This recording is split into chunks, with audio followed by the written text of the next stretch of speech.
Welcome to Spin Justice with me, Hayley Owens, the podcast where I'll be talking about anything from health and fitness to the injustices of the world and everything in between.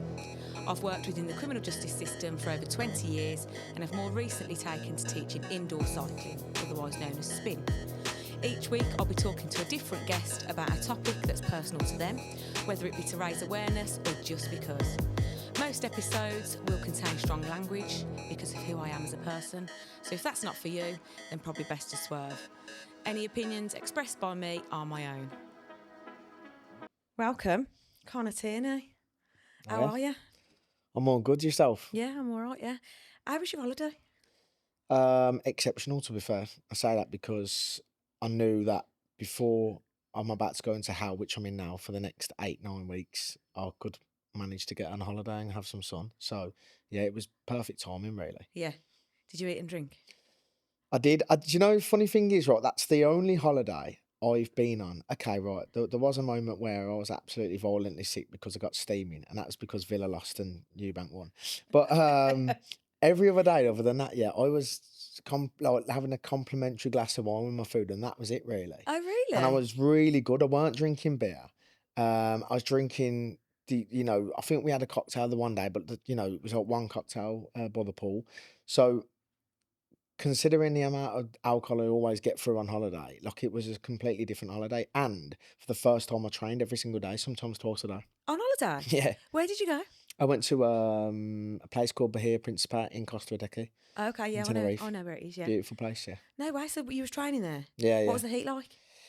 Sometimes rough, I think on average about 22, 23. And then we had a 27-degree day. Okay. But yeah, it was just, you know what? It was to go there. I was feeling better for myself, I was training. So I was having a couple glasses of wine on the night and stuff, and then we weren't staying up late because it's not like it's more of a family adult couples hotel. So the entertainment's on to about 11:15. Yeah. At one time, I went and got a hot chocolate and went back to bed at like 9 o'clock and watched a film in the hotel. Yeah. But I think that's because in the back of my mind, it was like, I didn't want to take it overboard and be sitting up all night, because the problem is with me is I have an addictive personality where I get addicted to things pretty easy. So where alcohol on holiday, like I would sit there and drink all day and all night. So I knew that with the mindset I had to go into for the next camp, I thought I need to like sort of cut the drinking out and enjoy the days as they are. Yeah, yeah, yeah. So obviously I stayed really like sort of on the fence with not trying to get like drunk and stuff. And you enjoy it more, don't you? Yeah, I did. We had a really and for the first time we both said, me and the partner, like we said, you know what, that holiday was brilliant because apart from that one day I was rough as arse, like I can swear on this, can't I? Oh, Yeah. mate, my mouth's like a sewer. Yeah. So I was rough as arse. I was like, and I woke up and puffy faced, and I'd been throwing up for 4 hours. I tried to call the ambulance. On that night? Yeah. Spanish. Missus was going mad. Spanish ambulance is gonna, and I'm going, hola. I'm like, I'm gonna die. She's like, you English been drinking? I was just like, yeah. Bang, phone went down. I was Oh like, my God. Because obviously, have you ever, like, when you're throwing up and like you suck the air in accidentally and then you got that sharp, horrible pain? Oh, vile. So then that kind of like, I'm kind of glad that happened, because then the next day I don't think I touched alcohol after that for the next 2 days. Of course you didn't. Yeah, because you wouldn't want it after that. Apart from when we went to the Roca Negra where I proposed to her the year before, I had one cocktail or a gin, I think. And even when I was having the gin, I was a bit like, it was giving me PTSD from the night before. Yeah, fucking hell. Yeah. No, I saw your story about the villa. Because I've been keeping an eye on your Instagram, obviously. Yeah. We've only met once before this, and that was only very brief, weren't it, in the gym? So I've been keeping an eye on your Instagram. You do make me laugh. I like you like me in the way that you say what you think. Yeah. Say what you see. Yeah, and I like that. Yeah. I'm all for it.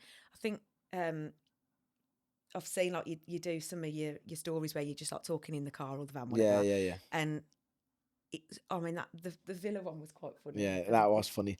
I think that got on as far as because obviously I'm a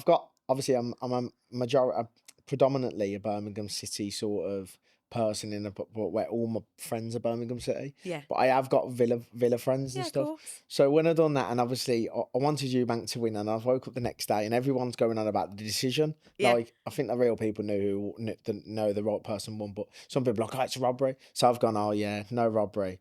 Villa definitely lost 3-0. Yeah, yeah. And then people, even the Villa fans are like, I've got to give it you because they weren't expecting that one. So, Yeah. it was Oh, funny. it made me howl, to be fair. My son's one of them ones with Yeah. the old robbery on the boxing. Oh, right, okay. Fucking woke me up.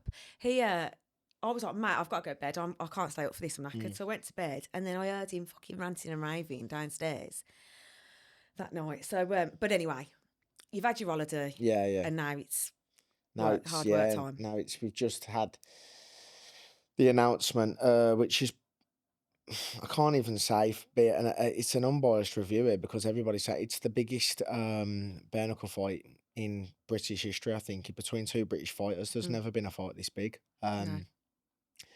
And funny enough, whatever fight I'm going to be in when I beat Danny, after if I fight Rico Franco, that'll be even bigger. So I think whatever I'm involved in, it will be the biggest fight with any sort of other British fighter at this level right now. But me and Danny Christie, and Danny's a friend of mine. So it came across fairly weird. And in a weird sense, I always knew when someone mentioned to me that Danny was going down to welterweight, Danny kept bringing up the welterweight division and going down to welterweight, and I'm the top boy at welterweight. And I was like, I know Danny wants the belt, the UK belt. I wonder if it would ever happen. And at that point, obviously, when I won the belt, I was kind of thinking I'd be fighting for the European. So when the fight come about, I was supposed to be fighting Yunus Patan, a Turkish guy, for the European. That fell through. Then they put two other guys on for the European title. That wasn't really, can't be said. One sort of could deserve, the other one just coming to the promotion.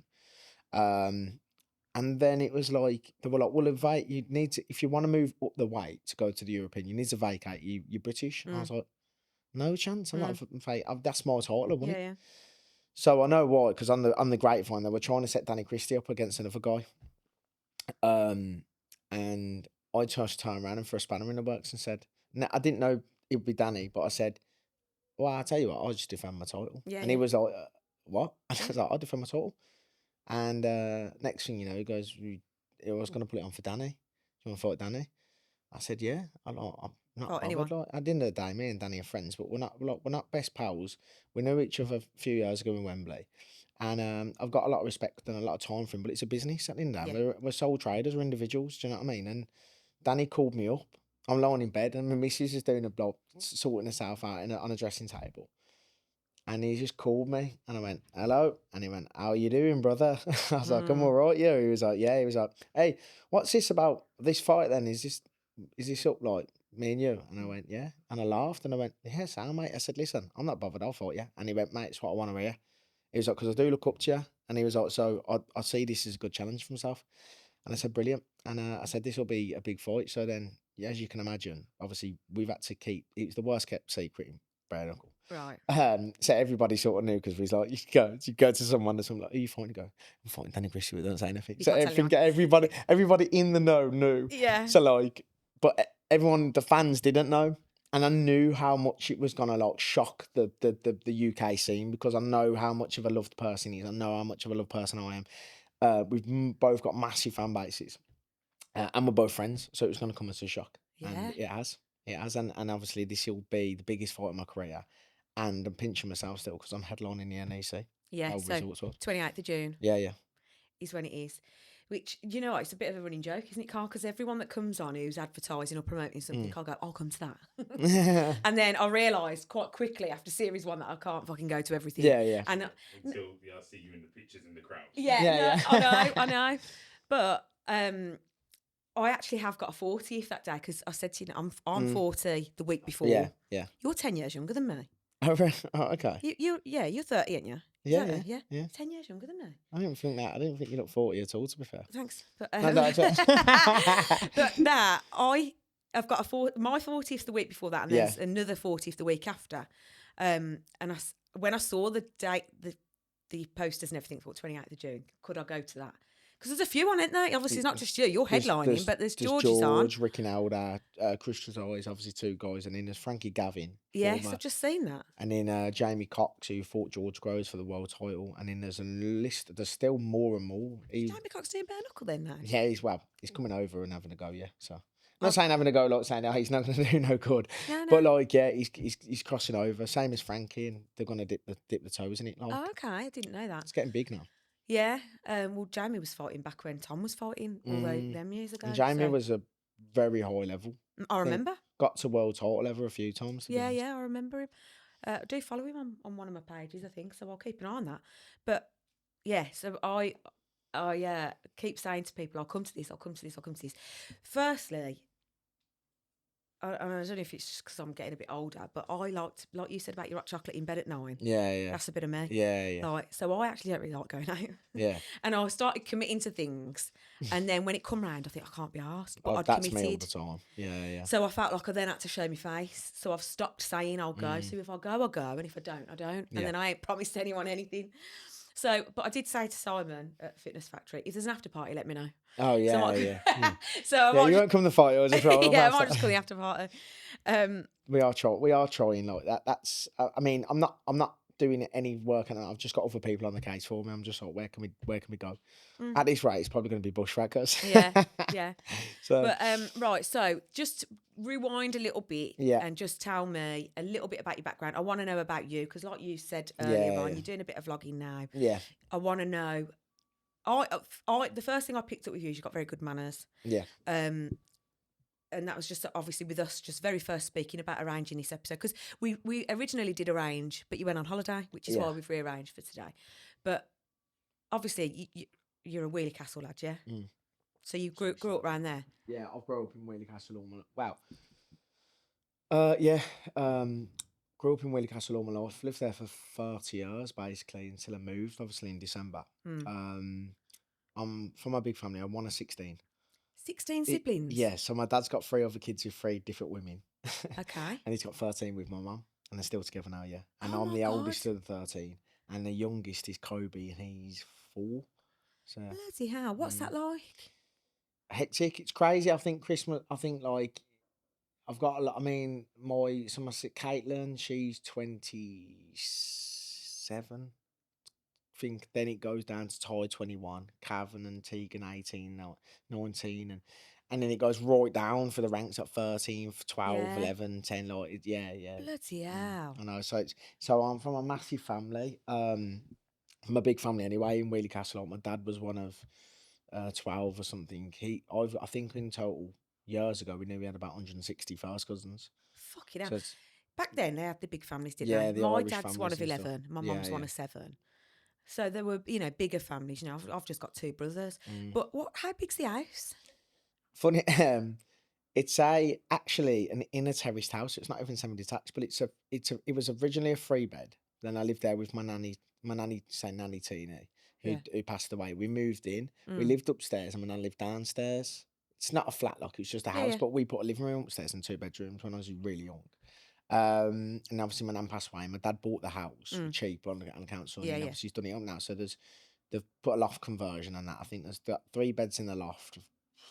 Yeah, Well, it's a obviously small you're not house. there now, are you? No, So no, obviously- I'm not there. My sister's not there, and then everybody else is. Yeah, so there's still 11, 12 in my maths. I was trying to think about it then. Yeah. Yeah, there's still 11 in there. Plus your mum and dad. Yeah, plus my mum and dad. So yeah, 13 again. So 13 in a 3-bedroom house. And it is hectic. It is crazy. But I moved out like a 19 I did. Yeah, I was I moved 18 at an then. early age. So I had kids start. My first was born when I was like 19. That's when I moved out. Okay. And then there's still kids that are in the house now, like Ty and stuff, that are 21.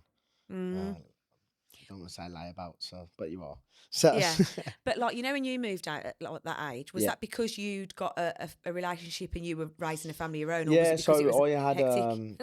it was there was a baby on the way and stuff, and I needed to get out. Like, my mum was like, "You gotta move out. Like, you can't have to, like," because at the time my mum was just constantly like, "You have kids, go. You have kids, go." And to be honest, my independency, if that's a word, from being a young dad and moving out on my own. Like, I was on like crap money. I was on like almost, let's say, like below minimum wage, and what that is now. And I was running a flat on Bourneville Village Trust. I managed to get a flat.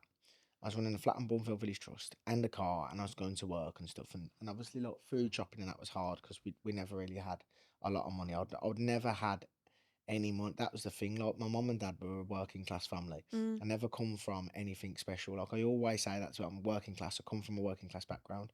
I had nothing given to me, so a lot of my friends, their mum and dads like put deposits on their house, and do you know what I mean? They walked a lot of my friends have small families and stuff. We've got money passed down to them. I never had that. Like, Same. do you know what I mean? And look, if my mum and dad dies, hope they don't. Like, there's 13 of us. I'm probably going to get a tenner out of it. You know what I mean? Yeah, So exactly. yeah. So it's like I'm pretty glad that I moved at an early age. Yeah. Because that independent, and obviously I've done amateur boxing all my life as well. So in that time doing amateur boxing, I had a break when I was a kid, and then when I moved, it's funny, I had a break when I was a kid. When I got to about 14, I was chasing girls and stuff, like as you do. Yeah. And then I got to like, I moved in when with my kid's mum when I was about 18, 19 in Bourneville, and then I started boxing again. I never started. That was like, yeah, I'm 19, I think. But you were doing it sort of amateur, not bare Yeah, knuckle, amateur, yeah, So, yeah. And then obviously then I've been, so I've done it from age of 8 I first walked into a gym. Age 11 I first had my first boxing match.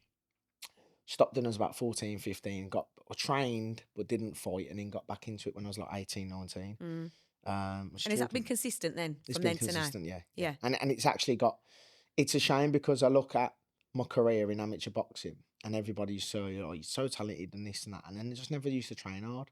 Mm. And when I look back at the way I train now and the motivation I think I've got, I do look back and think I wish I just went back in time now and done it properly and Yeah. tried to win and achieve things that I wanted to, but I never could because I didn't train hard enough. But I think that just comes with age My experiences and stuff, experience. Yeah. I look back at things. Yeah. I'm the same as you. So Norfield, I Yeah. am. My spin is B31 spin. Yeah, I'm yeah. B31 to the core. I actually fucking love it. Yeah, yeah. Like, you know, when people go, oh, fucking shithole, I actually love it. Mm. Yes, would I like to live in the countryside or somewhere like that? Yeah, because I don't really like people anymore, Yeah, and I yeah. like to be surrounded like by fields and dogs. Yeah. And my kids are like teenagers now, but like I am from a working class family, Yeah, same yeah. as you. Grew up by the Black Horse. Mum and Dad, like yourselves, bought off the council. We've never had a pot to piss in, still haven't. But Yeah. it's one of them things where you just get on with it, don't you? Mm. My youngest is massively into the boxing, Yeah, so yeah. he's the same, and he's had, because I don't know if it's the same back then, but he's having skills bouts. Yeah, so that's basically what they do is they don't do it's like a very well officiated boxing match where there is no winner or loser. Exactly. It's just based on experience. So if say your son started getting the better of him and punching the head went back, they wouldn't stop it, they'd calm it down, say calm down, it's a skills but it's all for experience. It's Yeah. just gaining that experience of being in front of a crowd, listening to a crowd and being able to box on the platform. Yeah. Eventually they normally have, I think they can have 8. yeah, I think most have between 3 and 4, and then they have about. Yeah. Depends how good they are. Like if they're good enough, if they're too good for skills, but you get some kids who have been doing it for years and years and years, have skill bouts. They're not battering the shit out of a kid, and then they're like, right, we'll just put you into a proper bout. Then. Yeah. But it is good. I'm so glad to do that because when I started, I had to go in the deep end. Yeah, that's And what I mean. I thought, don't think they did it then. No, we didn't have that, and we'd be boxing in an amateur boxing ring. It was about 14 foot, so it was like you couldn't swing a cat in there. And there'd be an extractor fan above the ring, and there'd be like, there'd be 400 people in there smoking fags. Yeah. So you'd be breathing in the smoke, and It's you like couldn't my house breathe. growing up. You couldn't breathe, like man. Yeah. So he's now coming up to his 3rd skills. Yeah. So that's at the end of this month, and actually by the time this episode goes out, it may be very close to it. It's 25th. It's an Anderson show. Oh yeah. Does he box for? No, he boxes at Nana's. Oh, okay. But because they're struggling to match him weight wise. He's a heavy set lad for a 12-year-old. Okay. But anyway, he's got this bout on an Anderson show, which is coming up. So that's his 3rd one. So hopefully, Yeah. there won't be too many of them, and then he can get stuck in. But like, obviously, his dad was into the boxing, Tom. Yeah. And he's just followed on from there. So it's one of them, isn't it? You either love it, and he fucking loves it. A bit sounds like you love it. Yeah. And you've grown up with it, Yeah. and he does. So right, come on, let's how did it go from there then? So you at home with your massively crowded house. Yeah. And you've moved out, you've now got a young family to bring up Yeah. and all that. So you've sort of gone back into it at the age of 18, 19. I boxed for Birmingham City Boxing Club with Pete Williams, who has become a very good friend. It was an older coach that I met on a canal fishing. Yeah. And I heard about him because obviously Birmingham City's notorious gym. They obviously train the Yafais, Gamal, Khalid, Galal, who's Olympic gold medalist, Robin McCracken train there and stuff. And I just remember, because obviously boxing's always been in my heart since I was a kid. And I remember just running over and looking at you a P? And he went, yeah. I went, oh, I used to box. And I just remember he just said, if you want to come down, I'll take you. I said, yes. And he went, oh, where do you live? And I said, I live in Bourneville. He said, oh, I'll pick you up on the way past. I go that way. And that was it. Me and him trained together for 4.5 years for Birmingham City. And I had another 20 odd fights with him. He'd done really well, yeah. And then me and Frank, the head coach, sort of not really fell out, but sort of fell out at the time. And then I didn't end up going back. I ended up actually going to Box for Nanas. No, Box for Studio for Gary Blower and Dave. Then I went to Nanas with Dave. And that was it. I finished. I didn't go anywhere else, did I? I finished my career there. Yeah. Oh, and okay. then the bare-knuckle came up, and it was a bit like, I fancy this. And the only reason with me, I wanted to be famous. Really? So when people go, what do you do bare-knuckle? It wasn't because I loved fighting, because I don't love fighting. Do you know what I mean? Like, people don't understand. Like, I don't really want to be going in the ring and getting smashed in the face bare-knuckle. Like, I want to get in there every time I sit there and I think, what the fuck am I doing in here? You know what I mean? I walk through the rope and then I look at the next geezer. He's looking at me. I'm thinking, oh, you're thinking the same as me, because the other person on my shoulders is, and get the fuck out of there. What are you doing? Yeah. Do you know what I mean? So it is scary. Like, especially when you're going in, like, I hate when people go, yeah, but it's just like a straight in the street. It's not, mate. You go in, like, it's like NEC now. If that does 5,000-6,000 tickets, I've got 5,000-6,000 people. There's a lot of pressure on the UK welterweight champion. I'm ranked number 1 in the UK. I'm ranked number 5 in the world. There's a lot of pressure on me to win this. Danny Christie's 40 years of age now. So some might say he's gone past it, the prime of his career, and obviously he's on the back end of it. He's a tough guy and he can hit hard. So I'm expected to win. So yeah, that's why I have that bit of fear in me. Do you know, every time I go, like, I walk down that runway and I think, fucking. There's a mixture of both. Like, yeah, I love it. I'm lapping in the attention, and there's another part that's me like thinking. So when I get through them steel, because them ropes are steel, they're steel with foam on, and you get through, and then the circle in from the outside looks bigger, and then when you get in there, it's just a lot smaller, and then you just think, fucking hell. Yeah. What the fuck am I doing? Yeah, what am I doing in here? Yeah. I mean, after the fight, it's that first minute or so. It's just, you can't explain it. Yeah. Yeah, it's horrible. Try and explain it. You get in there and you imagine everyone's cheering in crowds, and the lights are dark outside of the ring, and it's really bright in the ring. So you can't really see much. No, but you can hear. But you get in there and it almost goes deafening into the point, like, the sounding, and all of a sudden when I'm in that zone, everything just sort of closes out a bit, and the feeling of, like, the canvas going, and then you can hear him going, like, you can hear that, and then and it's that, if the catch on the arm, like the arm, and I miss it, and it's like smack on the arm, but like the smack bang, and I'm thinking, fucking hell, like, it's not nice. And then, like, that first shot, bang, and I'm like, and you hear the crowd, and that don't help either, and you just think, fucking shut up, I'll get, you know what I mean? I think, shut the fuck up, like, I know I've had a smack. And then it's just scary, and then, like, you're in on the clinch and stuff, and the blood all over your hands, like, and you're panicking when you're arm in the clinch, and they're grabbing me down. I can feel whack, and I'm thinking, fucking get off me. I remember when I fought Joe Armour, when he's done it about 100 times, I'm going, fuck off, just trying to get him off me. And it's so scary when you're in there. It's like, I can't explain it. Like, that first, if you close your eyes and you go back into that first 30 seconds of that fight, and it's just like the atmosphere, you can cut it, the tension, you can cut it with a knife, and it's like, you imagine all the people shouting, right? And you can hear a guy breathing from where the camera is over there, like, boom, and you can hear the vibrating of the thing. Yeah. And, like, it's mad when I'm in there. I'm having little flashbacks now, and I'm kind of thinking, what the fuck am I doing now? You know what I mean? What you am I doing? To be fucking famous. Yeah.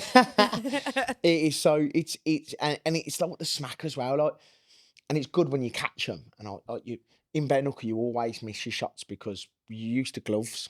Course. The gloves are bigger. You've got another 4 or 5 inches either side and in front. You throw few shots, and, like, you're catching them normally, but little tiny fists, because I've got small hands. You miss, and, like, you have to jump out because you're just gonna get caught, or it'd be nice when you catch them, and, like, I've had them and I've hit them, and you see the legs go, and you just then you can hear the crowd. Like, you Yeah. can hear them anyway, but you can hear them, and I've gone bang, and the legs going, whoa, and then you're like trying to, and they're trying to, and you don't want to, because I'm so experienced in the game now, you don't want to like lose your head and think, I want to fucking take him out now. Yeah. Because that's when you get took out. Yeah, And I've yeah. seen that happen so much in bare-knuckle. I've done it with Johnny in the last fight. I think I've clubbed him a couple of times. I've gone and he's hit me, and then he's hurt me. And then I've had to reset, and then he's clocked that he's hurt me, and I'm trying to like, it's weird because you're almost like, you're trying to make him think that you're okay. Do you get Yeah, me? yeah, But you're yeah, not. You're a little bit fuzzy, and you're going, Poker face. yeah, just thinking poker face. Because if he clocks on, it's bare knuckle. Yeah. You're getting fucking creamed, like. You know? Yeah, yeah. So you know that inner feeling in here? Yeah. Is that like, if you could imagine like nerves, anxiety, fear, everything, yeah. it's one big mixture. Like, you know when you like, your stomach drops? Yeah. Is it like that? It's weird. It's like, I've had a mixture of feelings. It's like, do you know the worst is, you imagine, before, when you warm up, imagine I can do 5-6 rounds of pads, no sweat, no out of breath. And then the adrenaline and the moment and everything, and the animosity between us, and the tension, and then like you'll go on the pads and you'll go boom, boom, boom, boom, boom, and you're just out of breath because you're like, the adrenaline's just too much in your body. Yeah. And then like your body starts going faint and weak, and you're like, oh God, I'm not ready. And then the doubts start rolling in. And then everything in your belly is just like, in your gut, it's just like nerves just swirling around. Imagine like just getting a bit of cauldron of nerves and anxiety just stirring it, and you're just sitting there thinking. And all I think is when they're announcing me, I'm thinking 10 minutes, 10 minutes, Yeah. 10 minutes. You know what I mean? I'm thinking 10 minutes. Sometimes I'm at work, I just check the time. It's been 10 minutes. Peace. Yeah. Just getting in my head. I'm trying to focus in my head. I'm thinking, How long 10 minutes it's is? 10 minutes. It's fucking nothing. It's nothing. Yeah. When you're in there, it's a lot longer than Of what you course think it is. Yeah, yeah. So training-wise then, you're training at Fitness Factory. Yeah. Tell me a little bit about your training. I don't want to talk too much about it. Yeah. But also, like, by the way, this has turned into a bit of a boxing podcast, and this Yeah, is not yeah. what I intended for it to be. Yeah, of course. But I've got, like, obviously, I don't know why it's happened, but it has. I've had quite a few bare-knuckle on. Mel Shah, George Thorpe, Aaron Ashton. I've had some professional boxers on, Jess Barry. Yeah. So obviously it's about everything and anything, but for some reason I just seem to be Yeah. attracting. And that's because of the way, because you've gone on a route of podcasting a few fighters. Every fighter loves to sort of talk about their story, because they not need to many promote people know it. themselves, Yeah. I mean, with me, like, I've got to the point now where I don't even really need to push the promotion, because I've made it in terms of promotion. But sometimes I just like to do these things because people get to see a little bit of the real bit of me. You know what I mean? The real me, like, and it's quite rare. Only my partner, my friends and stuff, my family see the real me. Yeah. The way I am, quite well spoken and stuff, and educated. In front of the camera, you'd think, look at this fucking prize prick. Do you know what I mean? You can't wait for him to get a slap. So yeah. No, it's nice. It's humbling, isn't it? But about your training, right? So you're training with Simon. You train daily, I take it. I train Monday, Tuesday, Wednesday, Thursday, Friday. Yeah, every day bar Saturday. So yeah, sometimes twice a day. I do a train this morning before work. Done half an hour fasty cardio. Tonight I've got amateur boxing class with Tamworth. Oh, okay. I've changed it up as well now because I live over Atherstone Way. I go to Tamworth Amateur Boxing Club twice a week on Tuesdays and Thursdays. I've got Simons on Mondays and Wednesdays. I do sprints up Hotwurst Hills on a Friday night with fasty cardio in the morning. Saturday rest day, Sunday sparring. Right, so you've only got a Saturday off, haven't you? Yeah. Well, I want to change that because with more getting a massage, sports massage. Like at the moment, I'm fucking like shagged. Like, you know what I mean? I'm hurting every day, and it don't help sometimes. That rest down a Saturday is no good in between a sparring session, because you'll do like a sprint, then you'll get your massage, say 12 o'clock. And realistically, for a massage to work, you need at least about 36 to 48 hours for your body to like sort of repair. But what happens is I'll have like my massage about 12, 1 o'clock, and then 24 hours later I'm doing 10, 12 rounds of sparring. Yeah. So then I'm just feeling like I'm not getting it. But then the other week I done a massage with George, and George Burns, this guy who does my massage for me, and he was like, oh, I have a couple of days off, mate, 'cause you've been really tight. And I did. And I think I follow him. Yeah, GB massage, and Is he at Will Clare? he was, yeah, he's not anymore. He's but oh yeah, I've done that with him, and I swear to God, I felt so loose and nimble for the rest of the week. And now I'm back seized up again, and I'm thinking I might have to change my sparring day to a Saturday just so I can get that spar, then do my massage, then have the rest of Saturday and the whole day of Sunday off and get back on it Monday, Right. and just perform better through the week. Because you I do, need- you know what I mean? You Yeah. do tend to find that being seized up and stiff just does not help. Nah, and this is what I'm fucking feeling at the minute. I know I'm not boxing and I'm not sparring, but I'm on that bike every day. I went to a yoga class on Monday. Have you ever done hot pod yoga? Yes, I have. Brilliant. Very fucking good. Yeah. I did it Monday morning, so it's bank holiday. One of my mates had said, "Oh, come with us to this. Got this like code, get a free class, or whatever." I went, and I got talking to the instructor after because she's she used to teach spin. Is this the one from Redditch? Yeah, Yeah. Liberty, is it all? it was Maria, but Liberty does teach at the same one. Because I've done the ones me and Simon went to the first one with her, and then I've been back a couple of times. Went once with more misses, and then I think we've done 2 or 3 times. But yeah, stiff as a board. Yeah, well, she says to me, being on the bike and teaching spin, from her own experience in teaching it herself and then doing yoga, your hips are too tight, and they are fucking too tight, and I'm feeling it, and my shoulders are killing. So I've got a massage booked tonight, but it needs to be more regular. But like you, I'm on the bike 7 times a week. Yeah. I've still got a day job. Yeah. I'm still a mum to 2 kids. I'm still walking the dog every That's day. It, Doing it's not, this. that's not a rest. You know There's what no I mean? fucking rest. I'm knackered and I'm in pain. I'm in pain with this shoulder right now.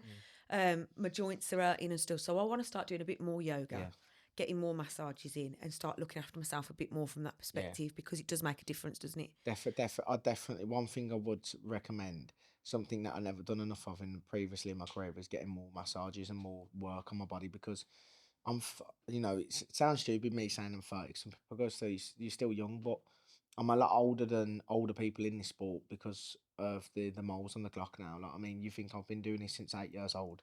I've actually been boxing 22 years. 22 years. I've had 48 amateur fights, 1 white collar fight, 10 bare knuckle fights. 10 different camps. My knees, I've got a problem with my knee now that I'm having to go physio with because it's never going to be the same again. I'm hoping I'm not getting the early onset of arthritis in my one wrist now because that's starting to play up every other day. Yeah. My fingers are gone. My knuckles, look, that's bust. Metacarpal's gone. That metacarpal's gone. That finger, if you look, that's when I bent on the broke inwards. Yeah. In the ground fight. Can't get that all the way in. I have to squash it every morning and keep doing that. Sometimes it's clicked. So longevity and the way I feel now, like I don't feel 30, I feel 40. Yeah. And when people don't understand because of how much you put your body through. So I always say now getting work on the body helps. And there's so much work to do. Like, a massage is like a 1%. Yeah. There's so much. It's like you just said there, like you got your mum with the kids and stuff. That's it. That's why I need to change my rest day because on a Saturday with my rest day, I want to do things. If I'm taking my kids out and walking around parks, that's not resting. It's not. A resting on a Sunday would be perfect for me because I would just go crash out on the sofa all day and do nothing. You need your body to rest. You know what I mean? And the thing with me, obviously, you've got your kids are with an ex-partner, same as me, so they're obviously with their dad. So this weekend, they're with their dad from Saturday afternoon to Sunday afternoon. Yeah. I'm doing fuck all because my class on a Saturday is Saturday morning. Yeah. So I then don't have a class till Monday night. And I'm like, but you know what? The house needs doing, the garden needs doing, and the dog needs walking, and it's literally like the uniforms need washing, and everything needs to be back on track for Monday. Nothing. As I say, there's no such thing as rest when you live in that. No one understands. They some fighters who do it full time get rest days because I think I'm crashing out and doing nothing. But we talked about this before we press record. So you've got a day job. Yeah. And you don't want to give up that day job. No. But with that comes more impact on your body because you've got to go to work. So then you've got to fit your training in around work. So how do you cope with that? I'm fortunate enough. I work as a quantity surveyor. So I can work from home. My hours obviously are anywhere between 8 and 9 as long as I'm finished 4 and 5. But yeah, I'm pretty flexible. So I managed to try and get my training sessions in and I finish up and make sure I schedule my workload in order to get things done so I can go and do train and stuff. I've got a supportive missus, you know what I mean, as well, who's like, I've been in a couple of relationships where it won't work because it's like they don't understand the say demand Yeah. that's needed in the boxing. Like with that, like yesterday, I left the house to drop the kids at 7 in the morning. Went all the way over to Longbridge, dropped the kids, worked all day, finished work, went to my nan's, had some had some dinner at my nan's, left my nan's, went to the gym, done 2 hours of training, finished, and got home for 10 o'clock last night. Yeah. So I was out yesterday. I can't even think of the hours. So that ain't 10. Yeah, no, 12 hours. 12 hours out of my day. And then If you've got a missus that is demanding yeah. and high maintenance, Yeah. that ain't gonna work. No, it's not. So it's worked out for me really well. I have to keep my shoes. Coming across really boring. It worked out for me. No, it's worked out for me really well, to be fair. And that's what a lot of people don't understand. Obviously, there's a physical heavy demand on your time. Yeah. And the thing is as well, like what she understands is like I'm not just not slagging anybody off, because not at all. I'm from a different perspective. I'm not fighting on the undercard. I'm not fighting on the you know what I mean, the prelims and everything like that. I'm not like second or third on the show where it's not going to get. I'm main event every time now. Yeah. So like you've got to think this show's not. So when you go to watch a fight and there's 12 fights in it, but Joshua versus say Klitschko. Yeah. I'm going to watch Joshua Klitschko. Yeah, Don't yeah. go and watching everybody else. Yeah, But this is the thing now, every fight that I have, so I'm going to watch Tierney versus Graham, I'm going to watch Tierney versus Lindsay, I'm going to watch Tierney versus Christie. Yeah. That's the card. I'm the main card. So that's where the physical demand is there, because you're thinking, fucking hell. Like, I've got Danny on social media.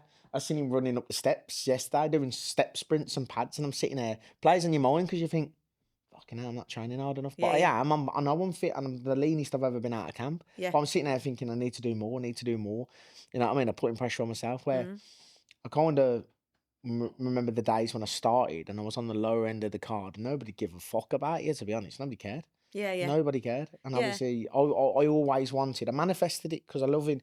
Everything I've done, I've obviously read The Secret. I've read about manifestation, the law of attraction. Everything that I have done so far, I've manifested. I've visioned it. I dreamt it. I believed it, and I've got it. You're talking my language now. Yeah. So we talk a lot about The Secret and manifesting on this. I love it. I was only introduced to it like through doing this podcast. People had mentioned it to me before, but I don't know if you'll agree that things come up when the time's right. Yeah, they do, yeah. So people could have mentioned it to me 2 years ago, but my head weren't in it, so it meant fuck all. But the more you want to manifest it, so like we've talked briefly off camera about my day job, and I don't want to do that. Yeah, my of passion course. ain't there. Yeah. My passion, my top passion is the spin. My next top passion is the podcast. Yeah. And you probably agree, when you start manifesting and stuff like that, you have a bit of a plan. So I'm sort of 2 years into a 5-year plan. Yeah, of course, yeah. So I started the spin business and I had fucking 6 bikes. Yeah. Do you know what I mean? I didn't really know what I was doing, and now I've got waiting lists and I'm teaching at different gyms, and Yeah, good. people are I know, and this is like a bit like you're the main event. I'm nowhere near that, but what I'm saying is, you look at other people that are teaching spin for me, and they're not getting on the bike, they're not changing the music every week, they're not changing the moves every week. So it shows in the wait lists and the bookings and stuff. So that has just driven me to think. So last night when I said to Carl earlier, I'm looking, what am I doing? I just need to get my own studio. Yeah. Just get a fucking. I'm the fucking queen of spin. There's a gap in the market for it. I could do it. Yeah. So just get a studio and just fucking do that. Yeah, of and the course. podcast. That's what Spin Justice is about. Obviously, I worked for the police for 20 years. Yeah. The criminal justice system shot, in my opinion, and it's a passion of mine. Hence why I started this. But that's part of the manifesting for me. Yes, because you need to. It's brick by brick, isn't it? Do you know what I mean? You've got you can't just go straight in and go exactly where you want to be. Sometimes you need to outlay the map and the goal to the succession of it, and that's basically what we all do. Well, when we all think logically, we all make the right steps. It's like, if I wanted to fight for the world title, I wouldn't go in, keep banging on the door on the world title. I think, right, I'm going to beat this guy. I need to promote myself. I want this much money, so I need to promote myself. I need to get my following up. You know what I mean? And it's always that, like, the path to success. They say it's like that, isn't it? Yeah. Ups and downs, and eventually goes up.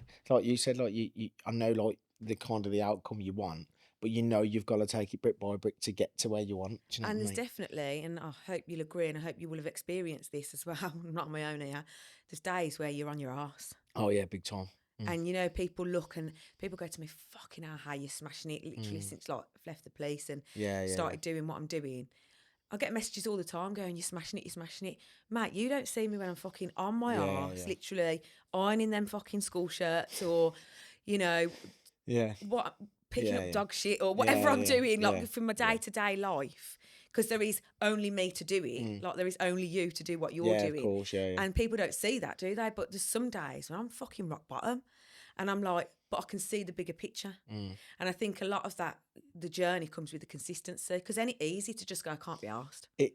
That's the thing, and I get it, I get it, because there's so many times that happens to me where I'm just like, I'll sit down at the end of the bed and I'll just sit down and like my body just feels low. And I went in my son's room today. That the prime example. I've been to the gym. Everything's quite fine, and I was just looking out, just staring. To be fair, at the trees, and I've looked down, and my son's left a big pack of Milky Stars, and obviously I'm dieting, and I'm just sitting there thinking, oh, I just want to give up. Like, what do I need to do this? I'd love to just be scoffing them now and go sit on the sofa. Yeah. I don't have to do this. I wouldn't have to do that.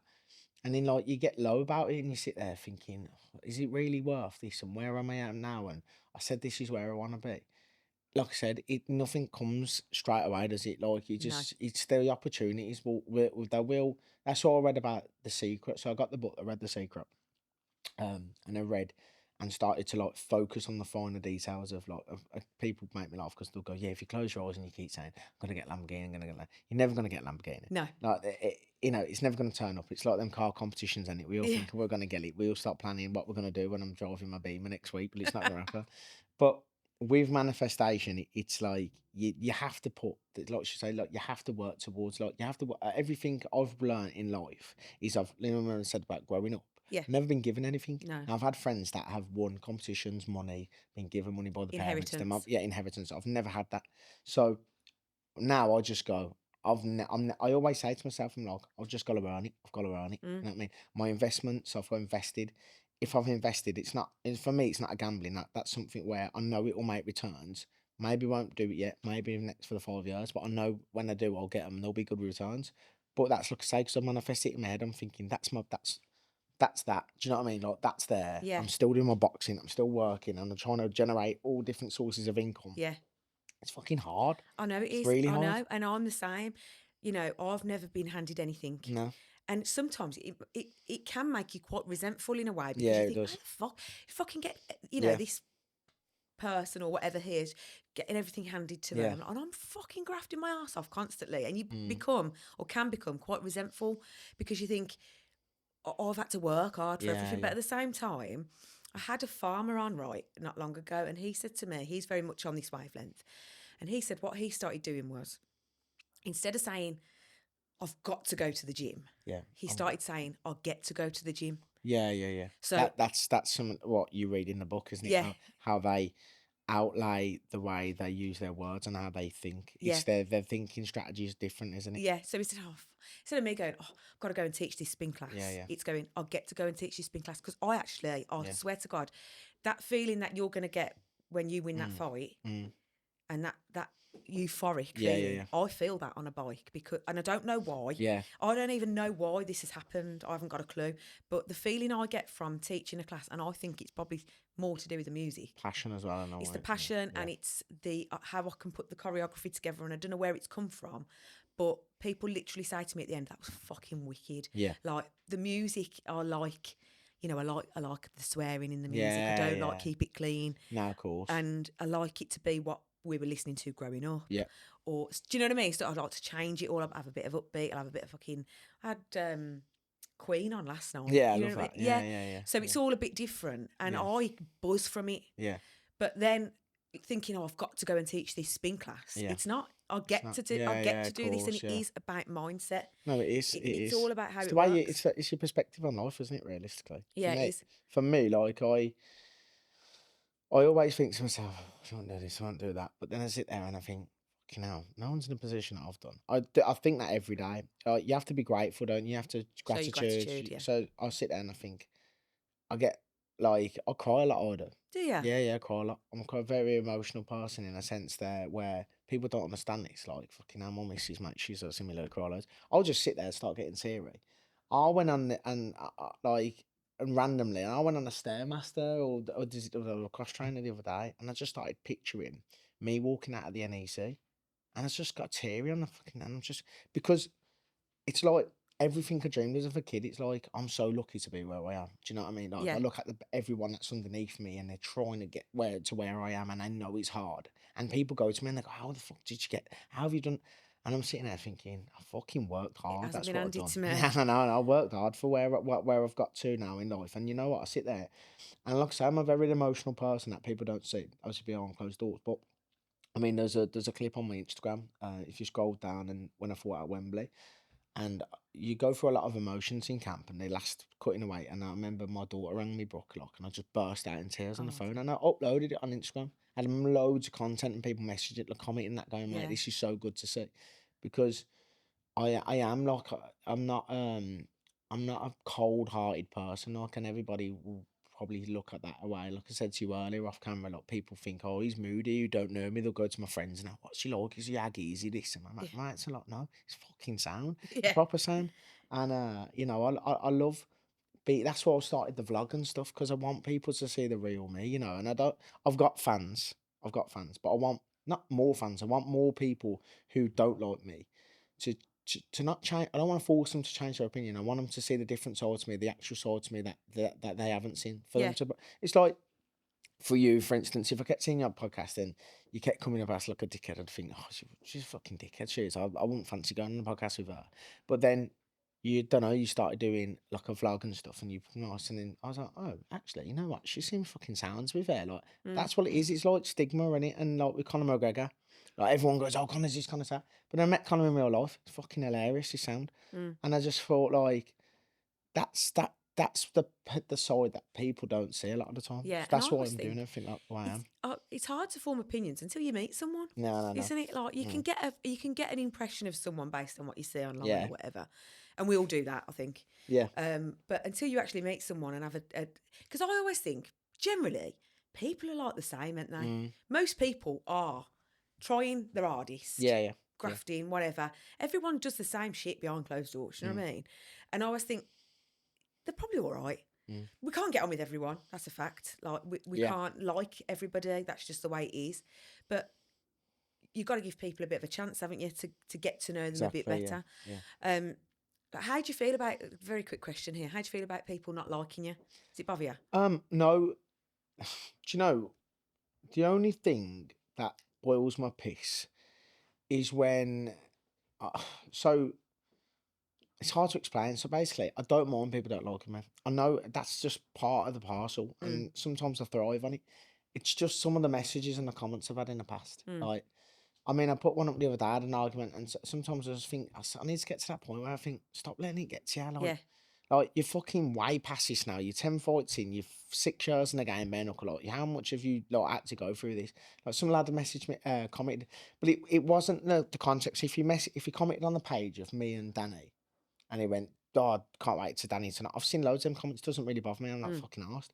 But he commented on the video done with me and my son. And I didn't like it just because it was me and my son. It was nothing to do with Danny. And he put, "Can't wait to Danny to smash this guy's head in." And mate, it just fucking riproared me. And I just messaged him.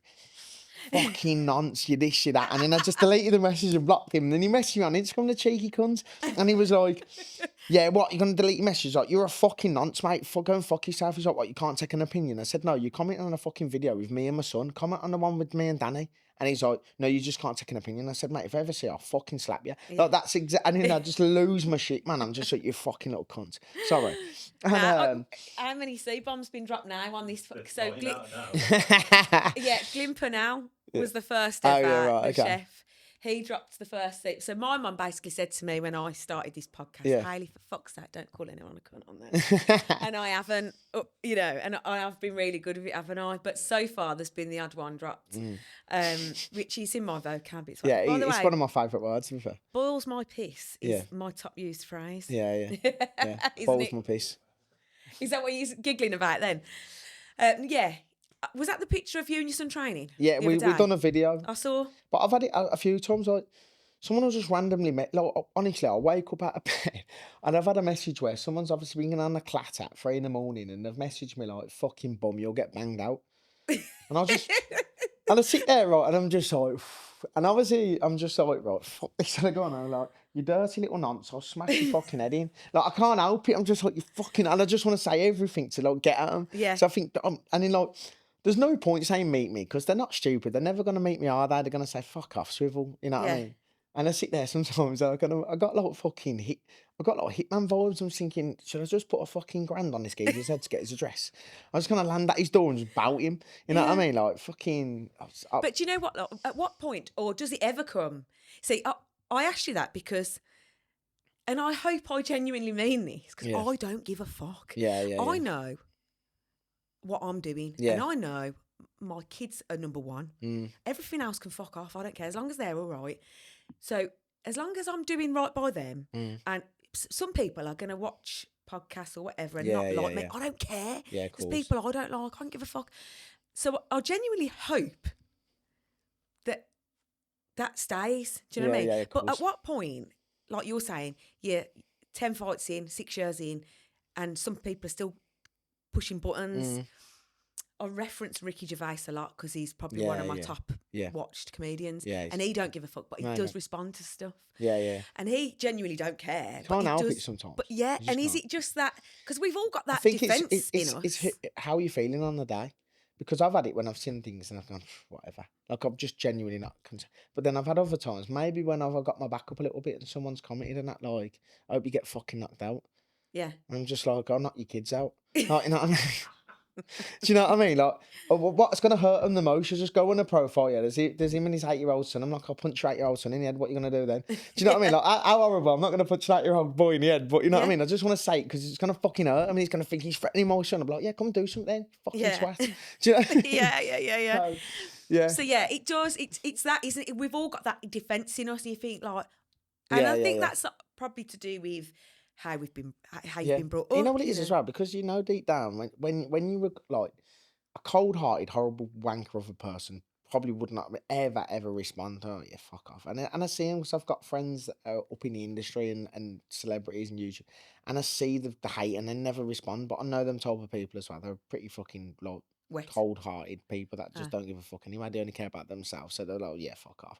Whereas I think sometimes when you know you're a nice enough person and you're doing a nice enough job in life to make people happy and that, and then all of a sudden some fucking little jumped up little hood rat comments on my stuff, you're going to get banged out. And I'm just thinking, right, okay, let's go see, what have you got here? You've got an 8-year-old kid, I'm going to fucking punch you and your son's head in. You know what I mean? And then he's like, yeah, why bring your kids involved? I'm like, because you're a fucking nonce, that's right.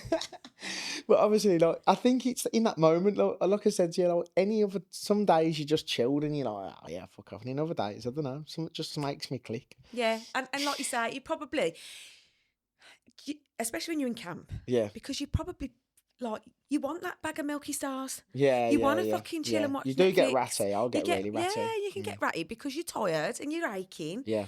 And you're like, you want to eat shit and, you know, you can't and all of that. So, yeah, it's going to make you more impatient. Get triggered easy, you know. Yeah. You do get, and there's links to my past of obviously where things where I've been knocked out by said people that I don't like, and then someone always drops it like, yeah, but you got banged out, and I just sit there thinking, fucking cunt. Yeah. And I just like, fucking don't comment, and I know I can't comment because if I comment back, it'll just make me look triggered and bothered. Yeah. No, so I don't comment. Boiling. I don't know. I don't think I've had any negative comments, but this is the other thing. I don't check them either. Yeah. So without boring you to death, but like I run like the Instagram side of things. If anyone wants to send any hate, send it on Instagram because I'll see it there. But on the other platforms, it's run by other people. Okay. So Laura runs the TikTok, Ben runs the YouTube now. So they will reply to comments. I try. I've been told off for that, by the way. I meant to tell you that. So apparently, because I've got like an account that I created that's like Hayley Spin, and that's me. So if I'm replying on there that's Hayley Spin, it's me. But if it's a Spin Justice account, that's what we should be using apparently. I'm like, oh, fuck off, don't tell me what to do. I'll do what I want. So I will reply to people on there how I want. But if it's something negative, I try and just ignore it because I think just don't feed the toxicity. It ain't going to stop me. Fuck them. That's what I tend to say, and they ain't coming around the house. So fuck them. But I think it's important because you've got it. That's going to make you aggy. It just makes you aggy. Of course it does. It just pisses on your chips, doesn't it, sometimes? I think you're having a fucking good day and then, like I said, someone just comes along and says the littlest thing that probably shouldn't get you wound up, but I suppose how you're feeling at that time. Yeah, of Mate. course. I never know, especially when I'm ratty. Like, I mean, do you know what? For me as well, it's like if I'm really tired at the end of the night, I don't get aggy. It's when I'm up and I'm awake, like, like if I get up in the morning and there's a little bit of fire in me, so that's the worst time to fucking provoke me. Someone's watching this now thinking, fucking, I'm setting an alarm when the gate's up. You wanker, you're going to get knocked out. 8 a.m, you're getting some abuse. I know, yeah, fucking hell. So, Don't bother at night. I'm tired on the night. I'm fucking exhausted. Like, imagine I'm training, I'm being a dad or I'm fucking being a fiance, because it's as hard as it fucking is sometimes to be a partner. It's hard. Yeah. And you know what I mean? And then, like, to just live life daily, and then you get home, you're tired. If someone messaged me like, "Yo, you're a wanker," I'd be like, oh, "Fuck off." That's it. Yeah, but then you wake up in the morning, you're full of beans, and someone's like, "You're a wanker." No, you're a fucking wanker. You're a wanker. Yeah. No, so you got that energy in you, that feistiness. So yeah. Just talk to me a bit about the blues. Oh, I love the blues. It's obviously I was supported blues since I was a kid. I used to actually go to the games when I was about 13, 14. I went when I was really young, a couple of times, with family. My dad never really went. My dad's a blues nose, but he's not like a proper blue nose. And yeah, I actually stopped going because I got mugged. Did Yeah, ya? on the way back. Yeah, I mean, I'll never forget it. A kid had a Fred Perry hat, and he held a knife up to me, took my Fred Perry hat, and luckily I never had a phone. Sort of traumatised me to go again. Where was that? What area of Birmingham? Actually, Shenley Green when I got back off the bus. Was yeah, it? got back off the bus, yeah, and some lad. I wonder who that was. Yeah, I fucking know who it is, and he'd know who I am now. I'd fucking smash the shit out of him. But Oh. sometimes you just got to let him go, don't you? Because some people, I mean, funny enough, some people who live that life turn their life around and end up different people. So there's no point going around fucking beating people up because they bullied me as a kid. Because Yeah. if that was the case, I would have fucking battered everyone by now. Yeah, yeah. I was a small kid. Do you know what I mean? I don't think I started puberty until I was 16. When you just take the piss out of me in school, you know what I mean? Yeah, yeah. You give my PE teacher took the piss out of me. So that sounds really nonsense now, doesn't it? You know what I mean? Oh, Yeah. you ain't got pubes. No, but I was a squeaky little fucking small lad. So yeah, but yeah, the blues. I love the blues, and it's been nice because I used to normally go on my own. I haven't really took my son yet, to be fair. I keep saying I was going to take him this season. It's just fucking hard with time. Yeah. But yeah, I've met a load of mates who've become really, really good fucking mates, and the good support. And every time I've had a fight, these lads have turned up. Yeah. From mates that I've known for years who've not fucking bothered with me, and even when I've asked them to buy a ticket, oh, I'm busy. And these lads I've known for 4 years now, and there's a good majority of them, and everybody stands by my side in terms of like they're there for the fights, they're there in the games, and they're a really good bunch of lads. Yeah. I'm fucking really happy. I've got a good establishment down the blues now. A lot more blues fans know I am. I'm interacting with the fans, which is something that a lot of fighters don't do. They don't go out and interact with the fans and stuff. Sometimes that means me getting on the session on a weekend with them. But, Oh yeah, when was it? Wembley? yeah, oh fucking hell, yeah, I was absolutely battered. Yeah, but yeah. What was I doing that night? Because we were going to do an episode then. Do you remember? Yeah. And I said I was going to Dublin. I had holiday, I think, didn't I? Yeah, you were going Wembley. Yeah. And I was going to Dublin for my 40th with Yeah, the that's girls. it, yeah. And I said, should we record an episode on the Monday? And you were like, nah, 'cause No. I'm going the blues on the Sunday night. Yeah, because I was fucking ripped, to be fair. Like, obviously, I was out all day. We started at 7 in the morning and I got back. Funny enough, like, everybody stayed out in the early hours in the morning. So Sunday night, I got work on the Monday. I got home at 10:30 because I'm actually a little bit more mature now. I don't know. I think I've matured over the past couple of years, and I know when to call it a night when I know it's just fucking not for me and I'm getting tired. But yeah, it was messy, and obviously we lost, and it was depressing. But it was a good day. I was walking around with a megaphone, taking a piss out of people. Oh, I saw that. Yeah, I it did was funny. say, yeah. It was funny. Now, because that's the thing, isn't it? It's having that passion that's outside of boxing, Yeah. for football. Yeah. It's a different family there, like you say. You've got these people now that, and some of them become closer than family sometimes, I think. They're good. They're good. Honestly, they're good lads. Obviously, that I've got a lot of time for, and you know what I mean. I've 5 or 6 of them now that I'm really close with as well. So, which I've gained a lot of friends through obviously the boxing. I think, to be honest, I've blown smoke my ass. I've got fucking hundreds and hundreds. I was going from a thing the other day, I mean, Instagram, like actual You know, like you actually wonder at the amount of people you actually know on Instagram with thousands of followers, and you'd be surprised. You know, I probably know over 4,000 people. It's mad. Yeah. Yeah, like I can't. It's mad. And I go out uptown. Some of these people, yeah, I've met them over and over again. I know them, and I don't even know the names. And they come up and like, hey, and they Yeah. spend the night with me, and I don't Yeah. tell so I go, what's your name again? Yeah, you just have to call them mates. Yeah, Right, yeah, mate. yeah. Yeah. So, With the Instagram following, I'll just talk about that because this is the thing, isn't it? You've got to build a following. yeah, And it's a real, like, I suppose because what you're doing is niche in the fact that you're doing boxing, aren't you? So, like, Yeah. a lot of people are, 6 years there, 10 fights. Yeah, It's got to yeah. build up. I've had to start doing this now because of the podcast. Because when you're looking for things like sponsorship, they look at it. Well, do. if you've only got 100 followers, what's the point in sponsoring? Yeah. Because who's going to see it? Yeah, Do you know what I mean? No, of course. So because we've got like different platforms now, like the YouTube, the Spotify, Instagram, TikTok, whatever. I've had to start building it, and it's fucking hard. It is hard. Do you know what? It's not easy. No. And and the thing is as well, with any business, is like you're competing against everyone else. Yeah. So it's like I always put it into perspective, like it's like oh yeah, like look at Hayley Spin podcast, and I'm like, yeah, but what's the difference between that? Who's on it? Oh well, what's the difference if I watch Joe Rogan podcast? Like, and it's like, well, it's a good podcast. Like, there's people from around the area and stuff. Oh right, okay.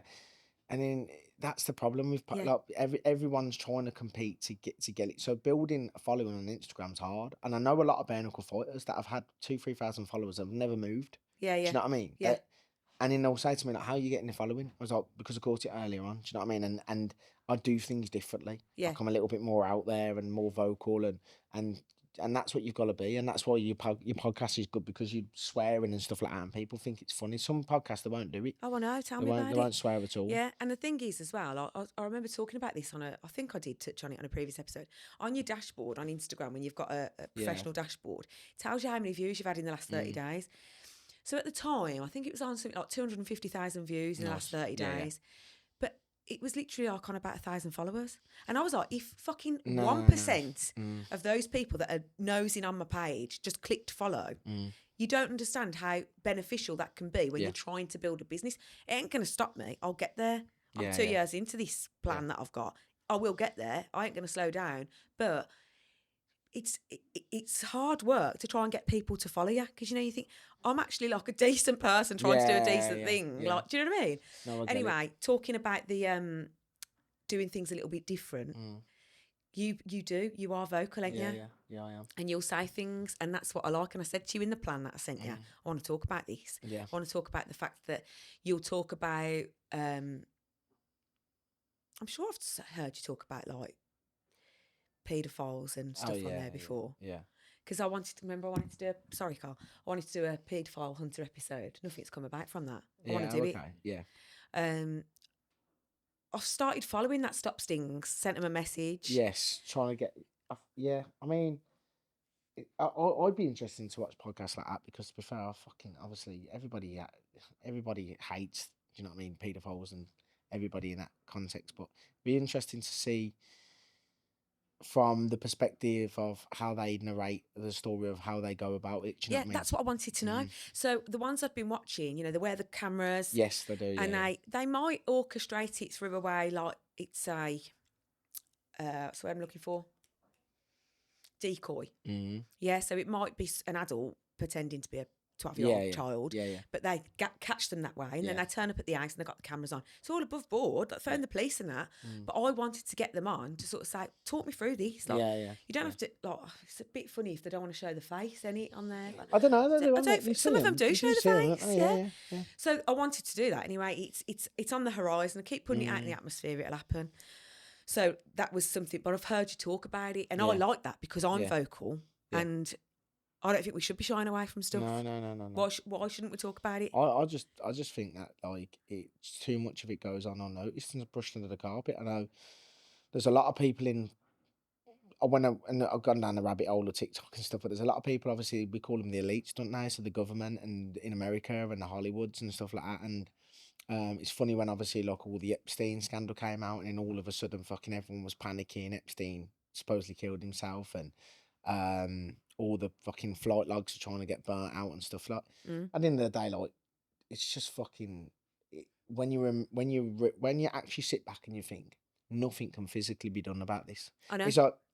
It's like now, like we've like we say this Keir Starmer bullshit. I know Yeah. this is like just off subject, but Keir Starmer with everything that he's doing, and everyone's pissed off, and he's now turned around about, I don't know, like they're saying about India now. He's saying that like you can come over and they can have up to like 3 years of free stay and stuff because of the war going on.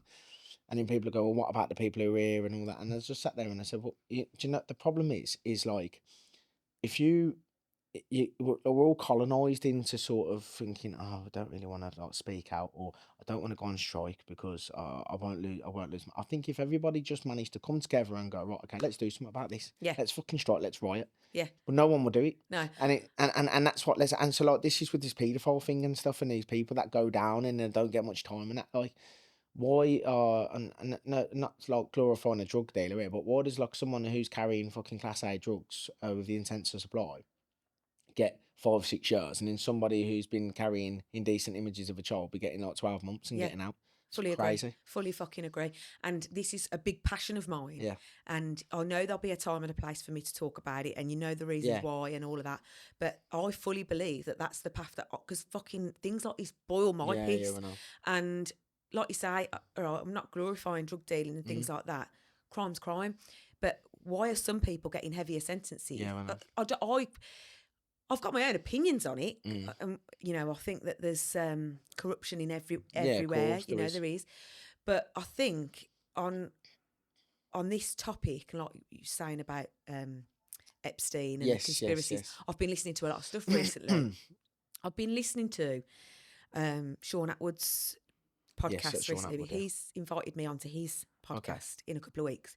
So I'm going up to Bristol and I'm going to do an episode with him. Hopefully I can get him on here and we can do some return stuff. Yeah, of course. But as a result, I started listening more to his channel. And this is another thing. My brother sent his channel to me over a year ago. Listen to this, you're going to like this. I know what you like, you're going to like this. I weren't in the right headspace. Yeah. So I didn't listen to it. Then and he said to me the other day, he sent me a voice note, my brother, and he was like, if something's meant to be one way or another, it'll get to you. And now it's got to you. Yeah. I sent it to you a year ago, but it weren't your right time. You weren't in the right space. It's got to you somehow because other people I've connected with on Instagram have ended up pointing me in his direction. I've ended up having a couple of voice notes with him. He's invited me up. I've ended up listening to some stuff and I thought, yeah, I needed to listen to this. This is a bit of me. Yeah. But it's had to go about it in a different process. But there's a lot of conspiracies. He talks a lot about the Madeleine McCann stuff. He talks a lot about Russell Brand's in the news quite a lot at the moment. The Epstein, is it Virginia? I can't never pronounce her surname. It's the Prince Andrew girl that came out. She's dead now. I know, it's mad, isn't it? Listen, I've got my opinions. There's too much I think what it is like there's a lot of it that goes on. And then I haven't watched it yet, but I keep meaning, I don't know if I want to realistically though, because of the rabbit hole of being able to keep thinking and that's going on. But you know, the guy who was a police officer, detective in America, true story, and he gave up his job and went to obviously help out trafficked children. He was disguised himself as a trafficker, but then he was rescuing the kids. He's in prison? No, it's not. He spoke about it. They'd done a film on it. I can't remember what it's called, but they tried to sort of, again, it went into like really good film and stuff, but then it sort of got swept under the rug. When you find it, will you tell me? Because I'll watch that. But he was on a documentary telling, and I was listening to him, and then he was like, "We've done on this one boat, and we've gone," and it was basically saying there was like multi-millionaire people in America, sort of Hollywood elites, that were ordering kids that were getting trafficked from countries like Malaysia, because they're easier to get trafficked because there's no registry offices like because we're do you know what I mean? We're regimental in how way we do things. Where over there it's like kids get born and that they ain't got proper fucking passports and stuff. Where kids were getting trafficked and stuff from India and Malaysia and all the third world countries on boats and shipped across to fucking paedophiles that have got a load of money that were trafficking these kids. And he was going across. And he was on about, there was a story, he met up with traffickers on the boat before he knew he was undercover. And he was like, and then they arrested him and I took over him. One of the girls was like fucking 6. She's been took away from her family over like 12 months, being a lot abused and trafficked and stuff. Yeah, crazy. And he was like, that is going on like every single day. And he was like, there's no way we can physically stop it all. No. And we can't. No. And like you say, if we stand up, because I'm having my eyes opened quite a lot. I thought I was half awake. Yeah. And I fucking weren't. I No, am no, now. no. But like, I'm being introduced to more and more stuff. And it's people like Matt Hoy, who's recently been on. He basically didn't pay his council tax for 3 years. Yeah. He don't pay his energy bills. It's people like him, and he's trying to fight for things and stand up and get people to stand up with him. But everyone's too scared because they're like, oh, I don't want the bailiffs at my door. That's the problem. And I don't want this and I don't want that. But if we all stood up and did something, we'd make a difference. Do you know what I mean? There's little clips from films and stuff that pop up on my TikTok, and there's that one. I don't know the film, but he's looking around, and it's like there's a Coca-Cola advert, and there's a timer clock, and he puts the sunglasses, and it goes obey, consume, and it's like basically how the government and the world want you to just basically they're force feeding you what you need to be like. So it's like there's a law in place, and there's this and there's that, and all different rule sets that we all have to abide by. No one steps out of line, and because no one steps out of line, this is why everything runs so smoothly at the top for them, not for us, for them. Yeah. Like, oh, fucking all the multi-millionaire governments and shareholders and that are losing money. So what we're gonna do? We're gonna increase the cost of living, and we're gonna do this and we're gonna do that because we're just gonna fund our pockets. That's all it is, and all we do is we're like sheep that just fall in line and just. Right, okay, sit, you know what I mean? Sit, stay, go, do what you want, eat, drink it. And then, like, it's funny because now, like, the perceptive of the people that are conspiracy theorists, they always smoke weed and they take mushrooms, and it's always because they're high and all I say, and I always say this, is I always go, I know it's happening, nothing we can do about it. So I don't watch the news. I don't read the papers. I want nothing to do with the news or the papers. Yeah, It's irrelevant to me. My dad watches the news, and he always goes to me, "Why don't you watch the news and go what's going on in the world?" And I go, "Dad, because it's fucking bullshit." Like a lot of that, it's like okay, like the one about like the war in Russia and Ukraine and stuff that's been going on for fucking ages now, right? But then I'm seeing people in Ukraine. Yeah. Do you know what? The mainstream media push on us what they want us to see. That's it. So that's why I don't watch the news. So like. When do you know what I watch my series on my Netflix, and I focus on myself. Yeah. I focus on the people around me and myself and what I've got going on in life. I don't give a fuck about what's going on in the news. I don't give a fuck if there's a war going on in another country, and until it actually affects me. Like, and they go, oh, you know, well we've all got to do this now because Putin's going to come for us, and it's just like. Well, when it happens, it happens. At the end of the day, if we all speculate, what am I going to do? Dig a fucking hole under my house and sit there and wait? Because there's people that'll do that. Do you know what I mean? Yeah, and hypothetical stuff like this, I've talked about it previously, but made me really ill in a previous life, like when I worked for the police and I was dealing with pedophiles every day, and then coming home to my kids and then worrying about them. Because basically, when I worked at Bourneville Lane and I lived in Northfield, and I was dealing with a lot of, and I'm talking daily, booking in pedophiles, indecent that images. were all around the area as well. Yeah, but it was all people like sports coaches, teachers, priests. Now, my kids go to a Catholic school, and I'm having a fucking breakdown when they come home telling me they've been to church. And I'm going to school and going, was they left alone? Who was there? I was ill, honestly, because why wouldn't it be happening to my kids? I work a mile from where I live, and I'm dealing with it every day. So I've had fucking loads of therapy about this, and it's come to the point where now, like you say, I've got to control the controllables. I know I'm running my ship and they're all safe, and do you know what I mean? I'm doing my best.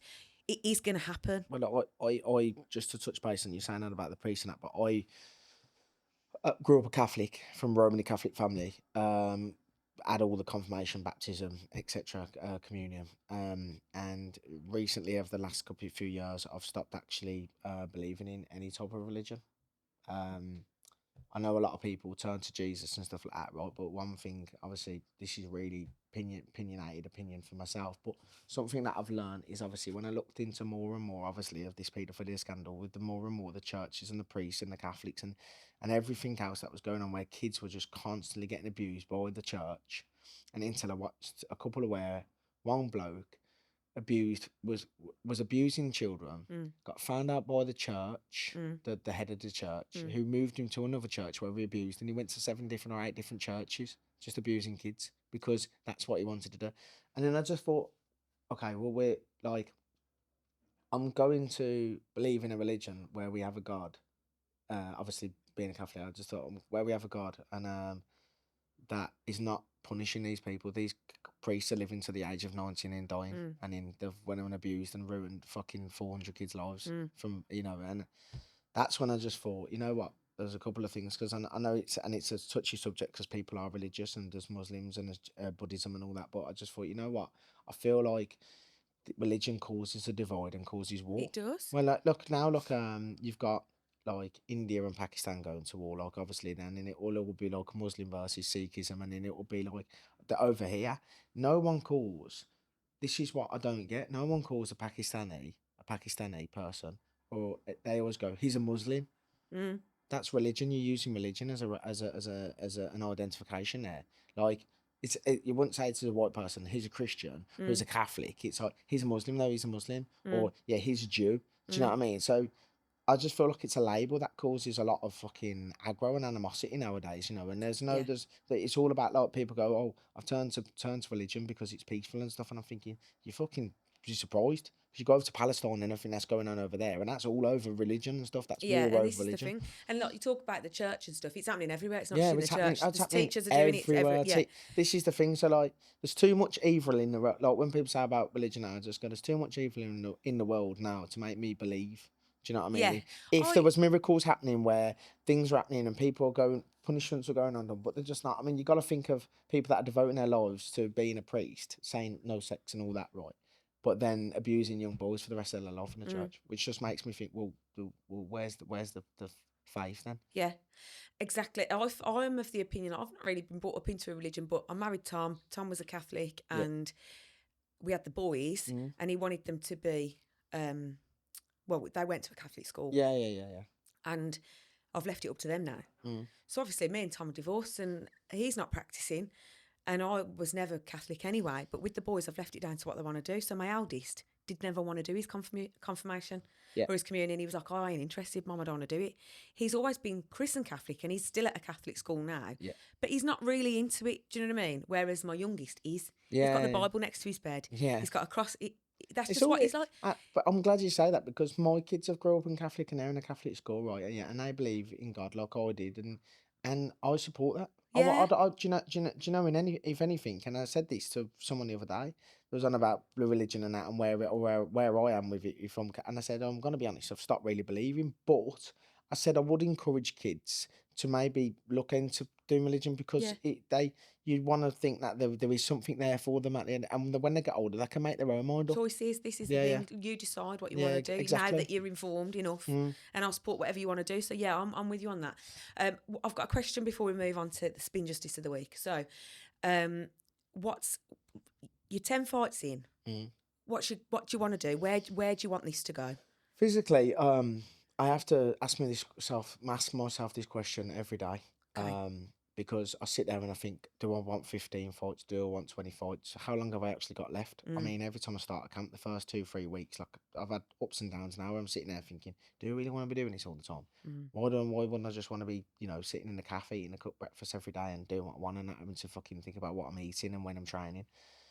I think still, though, but when I look at from my manifestation and my visualization goal board and where I want to be, I'm still miles away from where I want to be. So I always said to myself, I want to be famous, I want to be known, and I'm getting there. I'm not where I want to be.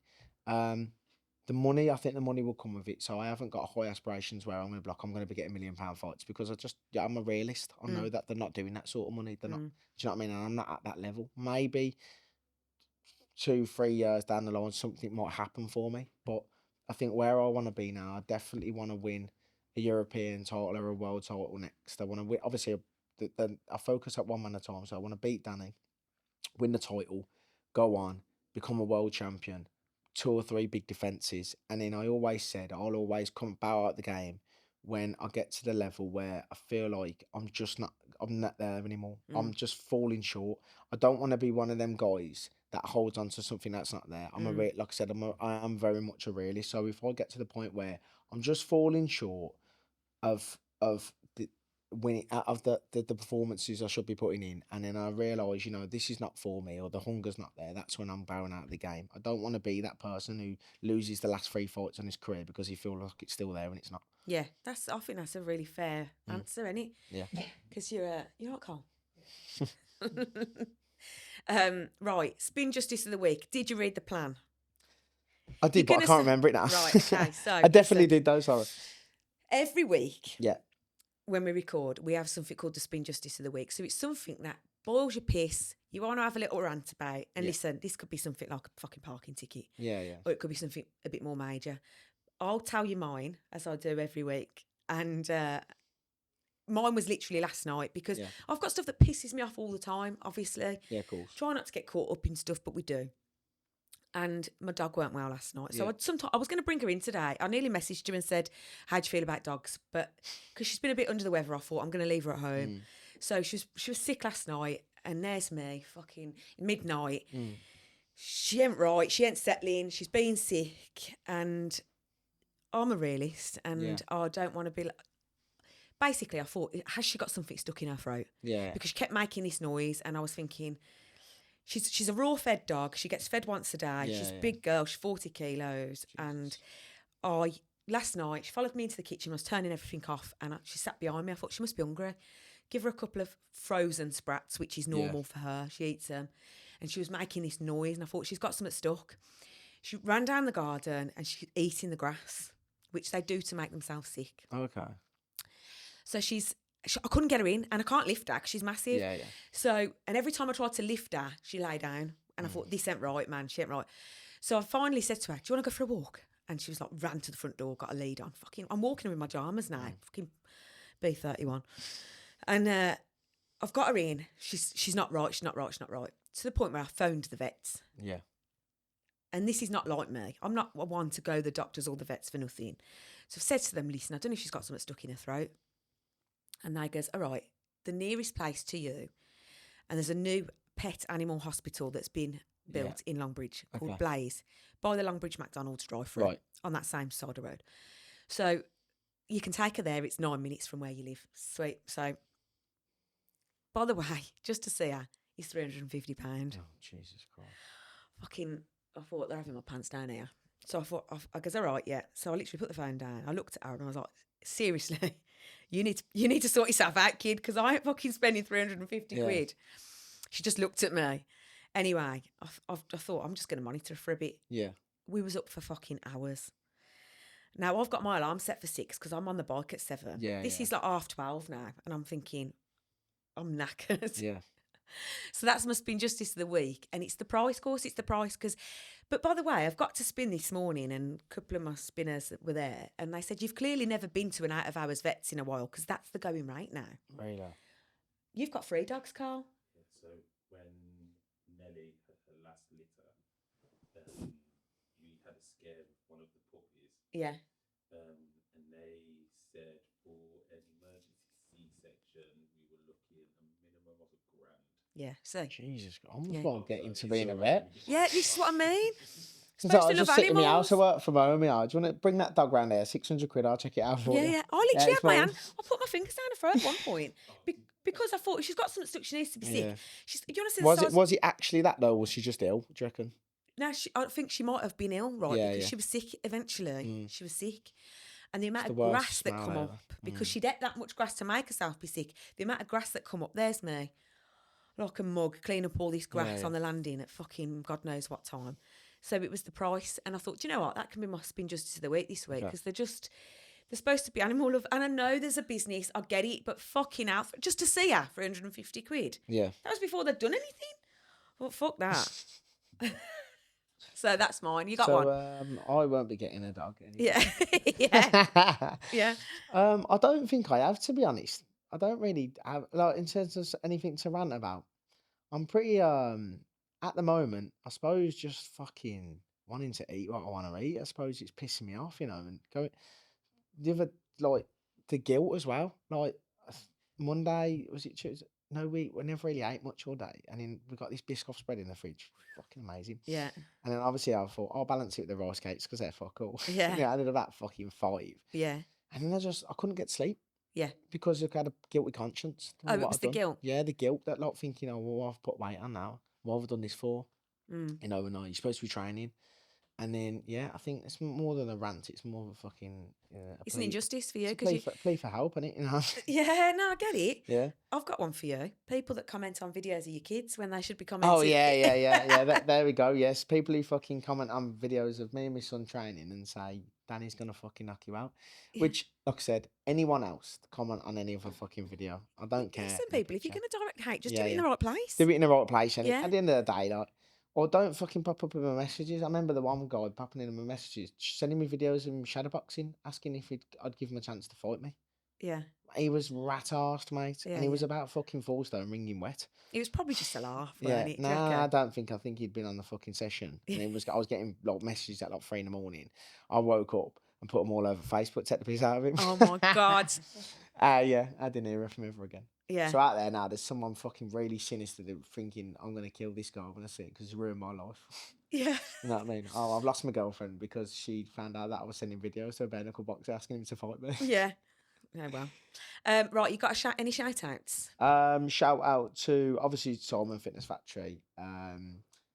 First sponsor just secured, Promise Roofing. Hopefully get some more sponsors in soon. And Silverback CBD, because they just support me, to be fair, all the time with my stuff. Yeah. So I'll shout my affiliates and stuff out, because Silverback, obviously, a spin-off there, isn't there, with Boost.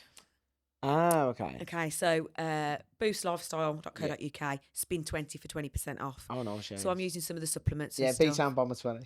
This it, I don't know which one I'm looking at that. That's yours. Yeah. And then I've got Crystal Water Experience, which is basically water distillers and any sort of biodefense shields that you want to stop the EMF coming Is through. this on what you your was waiting phones. for? Your water distiller? Yeah, my water's. I've started distilling my water. I'm going to be a new person soon. Nice. What's that one? Spin 10 for 10% off that one. Just look on my socials, basically. But I thought we should shout out the Patsy's boys. Yeah. You know, the CMOS. Yeah. Because I know you've used it. Yeah, I've used it for years. And they're local lads, grafting, They aren't are they? good lads. So Yeah. let's give them a little shout out. They Yeah, probably good won't lads. listen to it. If they do. Yeah, no, they're good, to be fair, the CMOS. Yeah, I've used it. And I know you've used it. I love their CMOS. I love their banana ones, to be fair. It's my favourite now. Yeah, so I think they really deserve nice. a bit of a shout out. Yeah. Right. And that's it, I think, from shout outs. I'm just trying to think of anything else. Shout out the Wheeler Castle pub. I'll be there soon. That's really local to me. I know, yeah. It's The closest to me is the Highlander. They're still going strong, these They pubs. are, though. They are, yeah. Yeah, you see, the beach isn't... I mean, the Black Horse is still there, although it's a Weatherspoons now. Yeah. The Dingle's gone, the beach has gone. Yeah. It's a shame, isn't it? No, it is a shame. Yeah, Pub trade's dying now. It's tragic. Absolutely fucking tragic. Right, let's wrap it up. Thanks, Carl. Thank you. If you have a topic that you want to discuss, get in touch at b31spinjustice@gmail.com or via Instagram @spinjustice.